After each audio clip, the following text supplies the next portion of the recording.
আলোচিত মির্জা আব্বাসের আসনে নাসিরউদ্দিন পাটোয়ারিকে দেখা যাচ্ছে এগিয়ে থাকতে। তারপর জামাতের শফিকুর রহমানের সঙ্গে ফাইট হচ্ছে। আবার নাহিদ ইসলাম এনসিপির আহ্বায়ক, তিনিও বেশ ভালো ফলাফলের দিকে যাচ্ছেন। বাংলাদেশের এই আমাদের রাজনীতির দিকে যেহেতু গৌতম দা অনেক গভীরভাবে খেয়াল রাখেন, উনি পর্যালোচনা করেন, পর্যবেক্ষণ করেন এবং লেটেস্ট খবরাখবর জানেন, তাই গৌতম দাকে আমাদের সবসময় আমন্ত্রণ জানানো হয়। দাদা, কেমন দেখছেন বাংলাদেশের রাজনীতির মোড়? বিএনপি জামাত হাড্ডাহাড্ডি লড়াই, কার হাতে যাচ্ছে দেশের শাসনভার? দেখুন, প্রথম বা আমি তো বলবো যে যেহেতু যাই হোক, অনেককাল বাদে একটা ভোট হচ্ছে। অনেককাল বাদে না, 24-এ আমরা ভোট দেখেছি, তারপরে 26-এই যে ভোট হয়ে যাবে ভাবিনি। 26-এ একটা ভোট হচ্ছে। বাংলাদেশের রাজনৈতিক ইতিহাসে তো মানে সব দল সবসময় প্রতিদ্বন্দ্বিতা করে না বা করতে পারে না, এটা বাংলাদেশের ইতিহাস। ফলে একটা সময় যখন আওয়ামী লীগ কন্টেস্ট করতো, তার 14 দলের জোট, বা তখন বিএনপি নেই, জামায়াত নেই, মানে এইভাবেই তো নির্বাচন দেখে আসছিলাম আমরা। একমাত্র 18টা ব্যতিক্রম ছিল, বিএনপি পার্টিসিপেট করেছিল। 24 আবার দেখছি বৃহত্তর দল আওয়ামী লীগ, তারা পার্টিসিপেট করতে পারছে না বা করতে দেওয়া হয়নি, হচ্ছে না, নানাবিধ সেগুলো আভ্যন্তরীণ বিভিন্ন কারণ, তারা সিদ্ধান্ত নিয়েছেন ফাঁসিবাদ টাসিবাদ ইত্যাদি বলে। যাই হোক, কিন্তু যেটা ভোটের যে মানে আমার কাছে একটা জিনিস, সেটা আখতারুজ্জামান যেহেতু মাঠে আছেন, আমি তো দূর থেকে দেখছি। মানে দূর থেকে দেখাটা অনেকটাই হচ্ছে অনেকের থেকে শোনা নানা ধরনের মত, মানে মিশ্র প্রতিক্রিয়া যাকে বলা যায়। সব মতকে ওখান থেকে যে বলছে তার বলার একটা বিশেষ উদ্দেশ্যও থাকতে পারে। সেই কারণে আমি সকাল থেকে আওয়ামী লীগের সমস্ত নেতা যারা রয়েছেন, যেখানেই রয়েছেন, সেখান থেকে তারা তাদের নিজ গ্রাউন্ড রিয়েলিটি রিপোর্ট পাঠাচ্ছেন। রিপোর্ট মানে ছবি পাঠাচ্ছেন। অনেক সময় কোথাও সংঘর্ষ হচ্ছে, হাতাহাতি হচ্ছে, কিংবা কোথাও ফাঁকা মাঠ, ফাঁকা ময়দান, পুলিশ ফুটবল খেলছে, এসব ছবি টবিও তারা অনেকে পাঠিয়েছেন।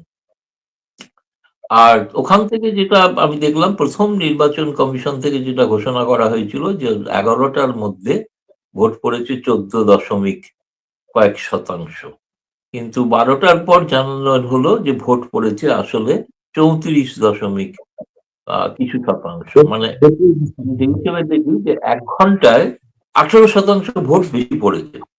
একটু অস্বাভাবিক। আগের হিসাবটা হয় ভুল ছিল, নাহলে পরের হিসাবটা ভুল। কারণ 1 ঘন্টায় 18 শতাংশ ভোট পড়ার কথা নয়, সেটা সম্ভব নয়। তাহলে হিসাব করে দেখতে হবে যে প্রতি ঘন্টায় কত ভোট পড়ছে। সেটা সাধারণ পাটিগণিতের নিয়মে সেটা মিলছে না। যাই হোক, আমি ধরে নিচ্ছি ভোট জেনুইন হচ্ছে, সেটা সকলেই বলবেন শেষ পর্যন্ত কি হয়েছে। এটা ঘটনা আমি দেখেছি যে আওয়ামী লীগ দাবি করছে যে তাদের সমর্থকরা ভোট দেননি অনেক জায়গাতেই। আর এমনকি মানে শেখ হাসিনারও যে বিবৃতি, সেই বিবৃতিটাতে তিনি অভিনন্দন জানিয়েছেন আওয়ামী লীগের কর্মী ভোটারদের যে না ভোট দেওয়ার জন্য। এবং সেখানে তিনি ওই 14 শতাংশ ফিগারটাকেই ধরছেন এবং দাবি করছেন যে সকাল 11টার মধ্যেই নাকি যে ভোটটা হয়ে থাকে, সাধারণত সেটা যারা কমিটেড ভোটার তারা সবাই এসে ভোটটা দিয়ে দেয়। তবে সেই সংখ্যাটা প্রথম দিকে যা থাকে দুপুর 12টার পর থেকে কমতে থাকে। এনিওয়ে, সেটা তো পরের বিষয়। কিন্তু যেটা দেখছি যে রাজনৈতিক দিক থেকেও মিশ্র ফলের প্রতিক্রিয়া শুনছি। কেউ বলছেন বিএনপি এগিয়ে আসছেন, অনেকে আবার বলছেন না। আমি কিছুক্ষণ আগে আমাদের এজেন্সির সঙ্গে কথা বলেছি, তারাও খুব বিভ্রান্ত। তারা বলছেন তাদের ধারণা ছিল বহু ক্ষেত্রে আওয়ামী লীগের সমর্থকরা বিএনপিকে ভোট দিয়ে দেবে। এমনকি কুমিল্লা 4-এ এরকম গোপন বৈঠকও হয়েছিল আওয়ামী লীগ বিএনপির মধ্যে। অথচ দেখা যাচ্ছে সেখানে জামায়াতে গিয়ে, মানে তার মানে কি কেউ ভোট, এমনকি হিন্দু অঞ্চল যেখানে সংখ্যালঘিষ্ঠ যে ভোট, সেখানেও ভোটের পার্সেন্টেজ এবারে আগের থেকে কম, সবাই ভোট দেননি। তো এই ভোটটা কারা দিলেন বা কারা দিচ্ছেন, সেটা তো একটা দেখার বিষয় আছে, পর্যালোচনা করার বিষয় আছে। কিন্তু যেটাই হোক, বাংলাদেশের রাজনীতিতে একটা মানে নির্বাচিত সরকার প্রতিষ্ঠিত হোক, এবং নির্বাচিত সরকার প্রতিষ্ঠিত হলে আমি জানি না, আমি তো এখন কোনো ফোরকাস্ট করতে পারবো না যে বিএনপি ক্ষমতায় আসছে কিংবা জামায়াত আসছে, বা জামায়াত আসছে না বিএনপি আসছে না। আখতারুজ্জামান মাঠে আছেন, ফলে তার কাছে খবর অনেক বেশি ভালো থাকবে কি হচ্ছে। বরঞ্চ আমি কিছুক্ষণ আমি যাওয়ার আগে কিছুক্ষণ আখতারুজ্জামানের একটু বক্তব্য শুনতে চাই। উনি মাঠ পর্যায়ে থেকে কি ওনার অভিজ্ঞতা, কি দেখলেন, আচ্ছা ভাই, তাহলে আমি আমি একটু অনেক আমার অ্যানালাইসিস করতে সুবিধা হবে। জি, আকরাম ভাই, আমি আমি আমি একটু, গৌতম দা যেহেতু আগ্রহী, আমিও আগ্রহী। আমি একটু সূত্র ধরে দিব। আপনি বলেছিলেন যে জামাত ইসলামী 160-170 আসন পেয়ে সরকার গঠন করবে। আপনি কি এখনো সেরকম আশাবাদী কিনা? ভোটের ট্রেন্ড, ফলাফলের ট্রেন্ড কোন দিকে? মেজর আখতারুজ্জামান রঞ্জন। ধন্যবাদ আতিক রহমান। আসসালামু আলাইকুম লাহিরি ভাই। দাদা, আশা করি ভালো আছেন। অত্যন্ত সুন্দর কথা বলেছেন আপনি, অত্যন্ত সুন্দর বিশ্লেষণ করেছেন, নির্বাচনের পর্যালোচনা বলেছেন। আমি এই জন্য আপনাকে ধন্যবাদ জানাই। দেখেন, আমি তো গত 15 দিন ধরে প্রায় মাঠে ছিলাম, যতক্ষণ চেষ্টা করেছি, যতটুকু জায়গা যাওয়ার চেষ্টা করেছি, যে বিভিন্ন কেন্দ্রে গিয়েছি, বিভিন্ন জনসভায় বক্তব্য দিয়েছি, জনসভায় ব্যাপক সাড়া পেয়েছি, কথাবার্তা বলেছি। এবং আমি এটা আতিক রহমান যখন বলেছিলাম, বলছি জামাত 160-170টি সিট পেয়ে সরকার গঠন করতে পারে, এটা আমি ছিল। এখনো আমি মনে করি ফলাফল যেভাবে আসতেছে, ফলাফল যেভাবে আমরা বিভিন্ন জায়গা থেকে পাচ্ছি, বা এখনো যে সমস্ত প্রতিযোগিতা হচ্ছে, সেখানে আমি এখনো আশাবাদী। আমরা আশাহত হতে পারি, এটা তো অসম্ভব কিছু না। কিন্তু আমি মাঠে ময়দানে যেটা দেখেছি, সেখানে হচ্ছে মানুষ এবার যে স্বতঃস্ফূর্ত ভোট দিয়েছে, মানুষ এগিয়ে আসছে, মানুষ ভোট দিয়েছে। গৌতম লাহিড়ী যে কথাটা বলেছেন, শতাংশ হিসাবে হয়তো কারো কাছে বিভ্রাট মনে হতে পারে, কেউ হয়তো সেটা বলতে পারে, কেউ কেউ বলেছে। কিন্তু ভোট যেভাবে ঘোষণা হয়েছে, যেভাবে ঘন্টায় ঘন্টায় বা 2 ঘন্টা পর পর বলেছে, আমি দেখেছি মাঠের ভোট পড়ার সঙ্গে সেটা মিলে যায়। এখন শেখ হাসিনা তো যেহেতু পরাজিত শক্তি, সে তো অনেক কিছু বলার চেষ্টা করবে। বাংলাদেশের মানুষ সেটাকে গুরুত্ব দিচ্ছে না। আওয়ামী লীগের অনেক নেতা কর্মীদেরকে আমরা দেখেছি এবার নির্বাচনে বাড়িতে আসতে। যারা অনেক আত্মগোপন করেছিল, তারা কিন্তু গত 3 দিন বাড়িতে ছিল।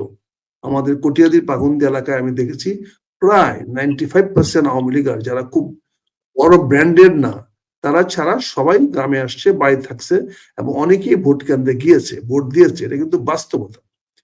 এটা আজকে আমার অনেক, যদি আমার সঙ্গে যতগুলো ছবি উঠানো হয়েছে, সবগুলো ছবিও যদি আমি দেই, তবে দেখতে পারবেন যে অনেক, এমনকি অনেক সাবেক চেয়ারম্যান যারা এই গত 1.5 বছর ধরে এলাকা ছাড়া ছিল, তারা কিন্তু গত 3 দিন ধরে বাড়িতে ছিল, এবং তারা ভোট কেন্দ্রে গিয়েও ভোট দিয়েছে। আজকাল তো একটা সুবিধা আছে, সেটা হচ্ছে কোভিড-এর কারণে মাস্ক পরা যায়। মাস্ক পরাটা কোনো অস্বাভাবিক কিছু না। এবং শীতকাল, মাথায় একটা কাপড় রাখা যায়, মাফলার গলা লটকে দিয়ে মাস্ক পরলে অনেক সময় প্রশাসনের কাছে সে অপরিচিত মনে হয়। কাজে এইভাবে আওয়ামী লীগের অনেকেই ভোট দিয়েছে। আমি আপনাকে ফ্র্যাঙ্কলি বলছি দাদা, আওয়ামী লীগের অনেক লোক এবার ভোট দিয়েছে, তারা ভোট দিয়েছে, এবং সেই ভোটগুলা মিশ্র ভোট হয়েছে, এবং অনেক ভোট বিএনপি পেয়েছে বলে আমরা মনে করি। কারণ বিএনপির বাক্সে অনেক ভোট গিয়েছে, তার প্রতিফলন আমরা বিভিন্ন নির্বাচনে ফলাফল দেখতে পাচ্ছি।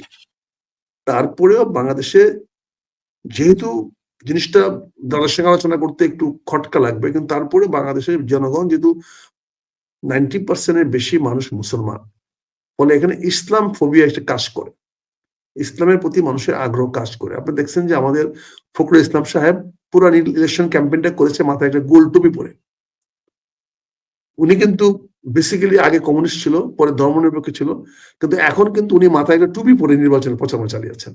এটা যদি আপনি দেখেন, আজকেও উনি যতগুলো প্রেস কনফারেন্স করেছেন, তার মাথায় একটা গোল টুপি ছিল। এই ধর্মীয় ফোবিয়াটা বাংলাদেশে কাজ করে, ভারতেও কাজ করে, ভারতীয় হিন্দুত্ববাদ কাজ করে। আমি উগ্র বলবো না, কিন্তু প্রতিটি ভারত এখন মনে করে হিন্দু মানে ভারত, ভারত মানে হিন্দু। এটা তাদের জাতীয়তাবাদী আন্দোলনের সঙ্গে সম্পৃক্ত হয়েছে। আমি এটাকে কোনো খারাপ দেখি না, খারাপ মনে করি না। একই প্রবাহটা বাংলাদেশে তৈরি হয়েছে, যে প্রতিটি মুসলমান এখন মনে করে আমরা বাংলাদেশ জাতীয়তাবাদ মানে বাংলাদেশের স্বার্থ সবার আগে দেখব। এবং এখানে ধর্ম বা ইসলামিক ফোবিয়াটা বা ইসলামিক আকর্ষণটা মানুষের মধ্যে অনেক বেশি কাজ করে, এবং এইবারে ভোটে সেটা আমরা দেখতে পাচ্ছি কাজ করছে। এখানে একটা জিনিস আপনি খেয়াল করে দেখেন, ঝিনাইদহের একটি কেন্দ্রে 1,71,000 ভোট পেয়ে একজন প্রার্থী জয়লাভ করেছে, আরেকজন প্রার্থী 55,000 ভোট পেয়ে পরাজিত হয়েছে। তার মানে টোটাল ভোট গণনা হয়েছে 1,71,000, 55, 2,25,000 ভোট গণনা হয়েছে। ঝিনাইদহের মতো একটা আসনে 2,25,000 ভোট যদি 8টার আগে গণনা হতে পারে, এবং 117টি আসনের ফলাফল ঘোষণা করা যেতে পারে, তাহলে এখন পর্যন্ত ঢাকার 17 আসনের ফলাফলটা ঘোষণা করা যাচ্ছে না কেন? এখানে তো একটা বড় প্রার্থী দাঁড়িয়েছেন, দলের একজন চেয়ারপারসন দাঁড়িয়েছেন এবং তার প্রতিপক্ষ আজ দাঁড়িয়েছেন। এটা তো একটা প্রায়োরিটি সিট, অগ্রাধিকার পাওয়ার সিট। এইটাতে এখন পর্যন্ত আমরা এখন বাঁচতেছি 9:30 প্রায়, আমরা এটার অনেক আসনের ফলাফল পাচ্ছি না। এই যে যেটাকে আমরা তথাকথিত ইঞ্জিনিয়ারিং বলি বা মেকানিজম বলি বা ভোটের মধ্যে যে আমরা একটা সূক্ষ্ম কারচুপির কথা বলি, এই জিনিসগুলো আলামত দেখা যায়। আমার কথা হয়েছে একটি কেন্দ্রে ফলাফল প্রকাশ হওয়ার পরে পরবর্তীতে সব কেন্দ্রেই 40, 50, 60, 80, 100-র বেশি আসনে ফলাফল আসা উচিত।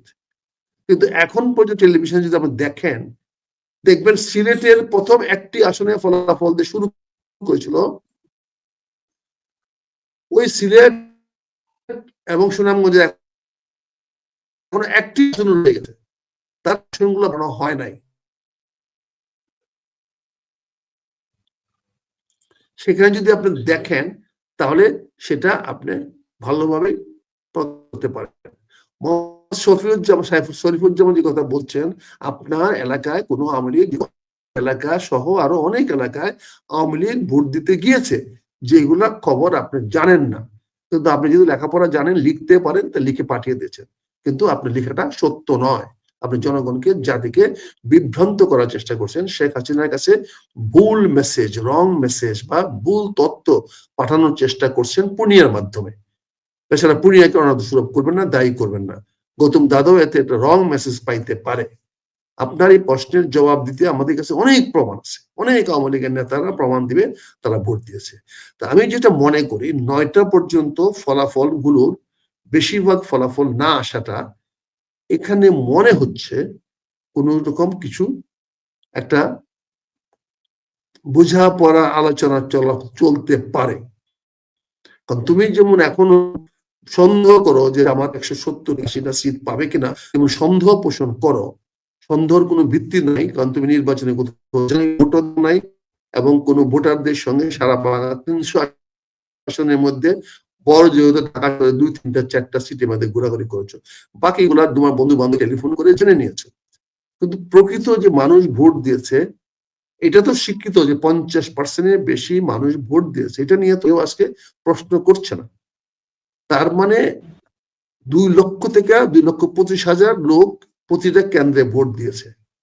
একটি কেন্দ্রের যদি 2,25,000 ভোট গণনা করে ফলাফল প্রকাশ করা যায়, তার বাকি 299টা তথা 298টা কুড়িগ্রামের একটা দেওয়া হয়েছে, সেখানে একজন 78,000 ভোট পেয়ে পাশ করেছে, জামাত ইসলাম পাশ করেছে। অর্থাৎ একটা বিএনপি দেওয়ার পাশে সঙ্গে সঙ্গে ওদিনে 10 মিনিট আরেকটা আসন জামাতে ঘোষণা করে দেওয়া হলো। তার মানে এখানে তৃতীয় কোনো পক্ষ খেলার চেষ্টা করছে। এরকম তারা ভালো বুঝবেন, উনি নির্বাচন কভার করে আসতেছেন, জীবনে অনেক নির্বাচন দেখেছেন। আপনি বিএনপির একটি আসনে জয়লাভ করেছে, আমরা অভিনন্দন জানাই, এতে কোনো আপত্তি নাই। ঝিনাইদহ আসনে অ্যাটর্নি জেনারেল সাবেক না বর্তমান জানি না, কারণ ওনার পদত্যাগপত্র গ্রহণ করে নাই, অবৈধভাবে এখনো তার পদত্যাগপত্র আটকে রাখা হয়েছে, তারটা ঘোষণা করে দিয়েছেন, ভেরি গুড, আমরা তাদেরকে শুভেচ্ছা জানাই, স্বাগত জানাই। কিন্তু তারপরে সঙ্গে সঙ্গে একটা জামাতের একটা দিতে হবে কেন? জয়লাভ করছে, এটা দিতে হবে কেন? তারপরে 1 ঘন্টা চলে গেল আর একটি আসন ঘোষণা করতে পারবে না। এখানে সূক্ষ্ম ইঞ্জিনিয়ারিং করা হচ্ছে, এখানে কোনো না কোনো একটি পক্ষ খেলার চেষ্টা করছে, কারণ এখানটা ব্যালেন্স করার চেষ্টা করছে। এখানে মনে হচ্ছে যে কারোর সঙ্গে কারো আলোচনার একটা সময় সুযোগ কালক্ষেপণ করা হচ্ছে। এই বিষয়টা আমি মনে করি যে এটা জাতির জন্য ভালো ফলাফল বয়ে আনবে না। বিএনপি জয়লাভ করলে জনগণ ভোট দিলে স্বাগত জানাবো, শুভেচ্ছা জানাবো, কিন্তু কোনো কারচুপি করে যদি সরকার কোন রকম মেকানিজম করে কাউকে পাশ করাতে চায়, আমাদের জামায়াত ইসলামের আমিরও সন্ধ্যা 7টার সময় প্রেস কনফারেন্সে বলেছেন, কোন যদি অপ্রাসঙ্গিক বা অশুভ কোনো পদক্ষেপ না হয়, যদি কোনো অস্বাভাবিক কোনো পদক্ষেপ না হয়, তাহলে জামাত ইসলাম সেটা মেনে নিবে না। এটা পরিষ্কার করতে হবে। আপনি স্বাভাবিক জি। তথ্যটা দেন। এখানে যেমন আমি বলেছি যে আওয়ামী লীগ ভোট দিয়েছে, গোপালগঞ্জে ভোট পড়েছে, গোপালগঞ্জের থেকে বিএনপি লোকেরা পাশ করেছে। এখন গোপালগঞ্জে তো আমরা কোনোদিন বিএনপিও ভোট পাইনি, বিএনপি কোনো আসলে পাশ করে নাই বিএনপি। গোপালগঞ্জে কারা ভোট দিল? অবশ্যই বিএনপি ছাড়া, ওই আওয়ামী লীগ ছাড়া অন্য কেউ নাই, পুরো গোপালগঞ্জে নাই। আমার নেত্রকোনায় তো নাই আওয়ামী লীগ ছাড়া অন্য কোনো প্রার্থী। তাহলে তারা কি করে পাশ করছে? আমরা কিশোরগঞ্জে এখনো 70% লোক আওয়ামী লীগ মাইন্ডেড, সেইখানে বিএনপি পাশ করতেছে কিভাবে? তার মানে অবশ্যই এই লাখ ভোট করতে আসতেছে, তার মানে আওয়ামী লীগ ভোট দিচ্ছে। এটা বাস্তব চিত্র, মাঠের আওয়ামী লীগের ভোট জামাত পাচ্ছে না, আওয়ামী লীগের ভোট জামাত পাচ্ছে না, এটাই তো আজকে এই সময়ে প্রমাণিত হলো। এবং এটাই আমরা বলতে চাচ্ছি যে আমরা আওয়ামী লীগের ভোট নিয়ে আমরা কারোর সঙ্গে আঘাত করতে রাজি নই। আমাদের পররাষ্ট্রনীতি পরিষ্কার বলেছি, আজকে আমরা বলেছি আমরা নিজেদের স্বার্থ সংরক্ষণ করে আমরা সবার সঙ্গে বন্ধুত্ব সম্পর্ক করব। কাউকে স্বার্থ হানি করে আমার সঙ্গে বন্ধুত্ব করার দরকার নাই, আমিও আমার স্বার্থ হানি করে তার সঙ্গে বন্ধুত্ব করব না। উনি ভারতের নাম নিয়ে বলেছেন, ভারতের সঙ্গে আমরা সুসম্পর্ক সৃষ্টি রাখতে চাই, বজায় রাখতে চাই, আমাদের রক্ষা।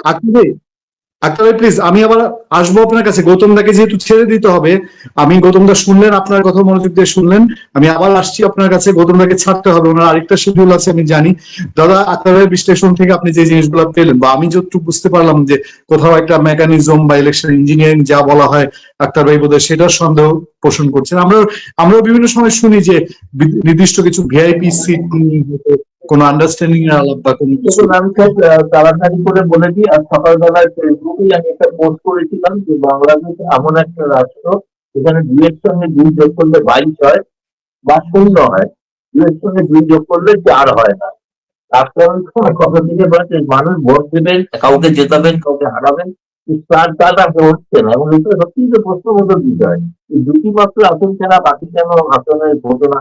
আমি কিন্তু আমার কাছে এটা কথা বলতে বলতে কিন্তু বহু মেসেজ আসছে, চট্টগ্রামের বিএনপি ভূমিগঞ্জ জয়, এসব মেসেজ আসছে। কিন্তু একই সঙ্গে আপনার প্রোগ্রাম দেখতে পাচ্ছি, তা সত্য মিথ্যা জানি, কারণ সেটা তো অফিসিয়ালি ঘোষণা করার নেই, হয়নি কিছু। আমি সন্ধ্যেবেলায় দেখেছি প্যারিস থেকে যিনি রোজ কথা বলেন, তিনি তার আগে শুরুই করেছিলেন এই যে সিলেট 1-এর জয় দিয়ে। বাংলাদেশে একটা প্রবাদ আছে যেটা একটা সময় বলা হয়ে থাকে, সিলেট 1 যে জেতে সে কিন্তু বাংলাদেশ জেতে। ফলে এরপরে যদি সিলেট 1 যদি জামায়াত জিতে থাকে, তারপরে যদি বাংলাদেশ না জেতে, তাহলে নিশ্চয়ই প্রশ্নবোধক থাকবে চিহ্ন। সুতরাং অনেক কাহিনী এখনো বাকি আছে। আমার মনে হয় পূর্ণিমা উৎসবকে বোধহয় রাতভর এই নিয়ে চর্চা করতে হবে। প্রথমে এই প্রশ্নটাই তোলা দরকার যে ভোটের রেজাল্ট বেরোচ্ছে না কেন? কারণ প্রেস সেক্রেটারি বলে দিয়েছিল ভোটের রেজাল্ট বেরোতে দেরি হবে।